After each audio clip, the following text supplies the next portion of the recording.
Brentford 0, Chelsea 1. Let's go.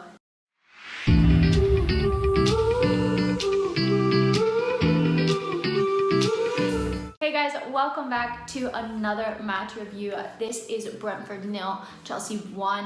What a nervy game that was towards the end, but in the end Chelsea were able to secure a massive 3 points. We're gonna get into everything. If you're not subscribed, please drop a like, subscribe to my channel, and let's get into this video. So guys, I'm gonna try to keep this one a little bit shorter because I've been on Chelsea TV today. It was super cool, super exciting. I did a pre-match show, a halftime show, and then a show after the match, I don't know, post-game show.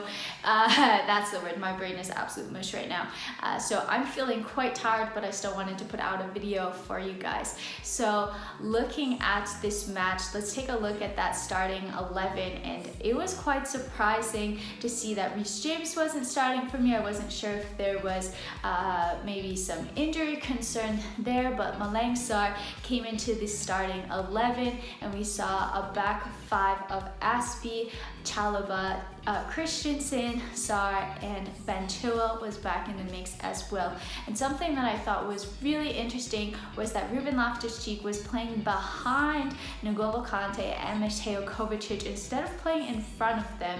And I wasn't sure how that was going to pan out, but I feel like Ruben has looked so strong recently. Thomas Tuchel knows what he wants to do with him, and so I was excited to see how that got on as well. And then we see Timo Werner come into the mix with Lukaku. Overall, in the first half, I felt that Chelsea were really dominant, but I just felt that we weren't creating that many chances or opportunities. Lukaku again looked a little bit isolated. It seems that I felt that Ruben was on the pitch to try to unite the midfield and the attack more. So you kind of have the defense, you have Ruben who can drive the ball forward, and then that allows Kova and Kante to sit a little bit more forward so that there's not so much space in between Timo and Lukaku to try to feed Lukaku in.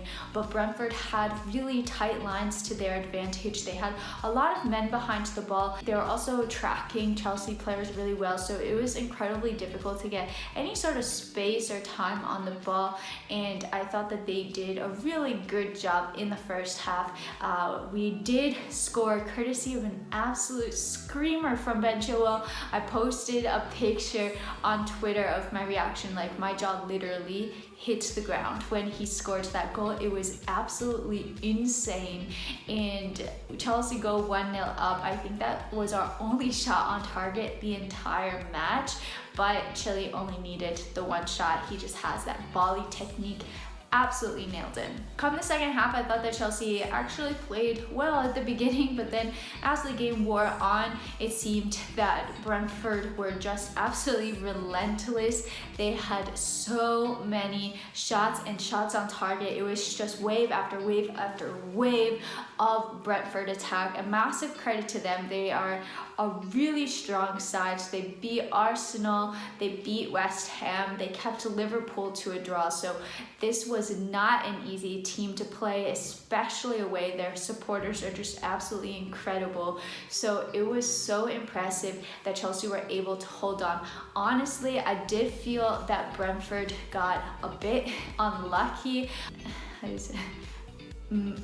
Bueno, sorry, I looked up how to say it before the video and I totally am blanking now, so please correct me if I'm wrong.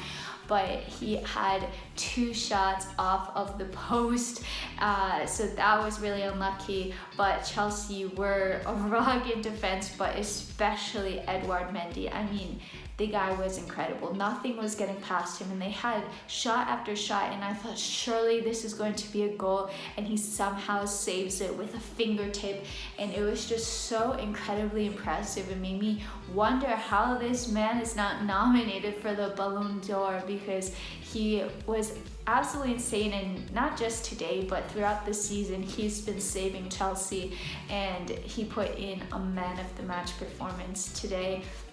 I thought that Chile had a really strong performance. The goal was brilliant. I thought that Ruben also looked really strong. I'm just so happy to see Ruben getting back to his best and starting to be so silky and smooth, but he's so strong. He defends the ball so well, he shields it so well, he's able to progress the ball so well, but overall, I think that Edouard Mendy has to be the man of the match in this game, because if it weren't for him, Brentford could have scored at least 2, if not more. It was really impressive.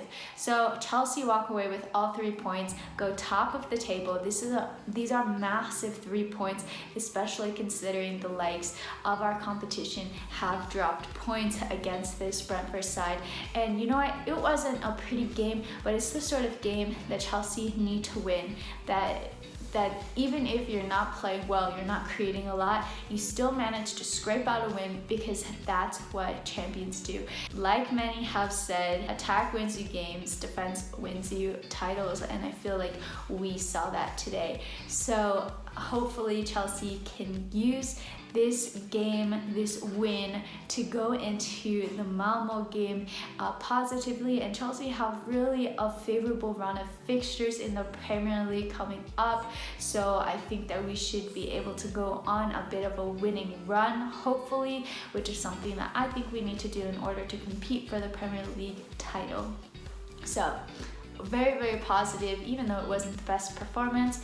These are the wins that we need to get, and these games are going to happen. It's just natural. Massive credit to Brentford for their efforts. Alright guys, well, I tried to keep it short and sweet. I'm really tired, so sorry if that came across in the video. I'm really trying my best. It's really late here. It's almost 10 p.m. already. I've just been going the entire day, but thank you so much for taking the time to watch this video. I hope that you enjoyed the game. I hope that you enjoyed the video. Let me know if you tuned in on Chelsea TV as well on the Fifth Stand app. I always love seeing who's watched me on there and their thoughts as well. So if you like this video, make sure to drop it a like, hit that subscribe button, and until next time, I'm out.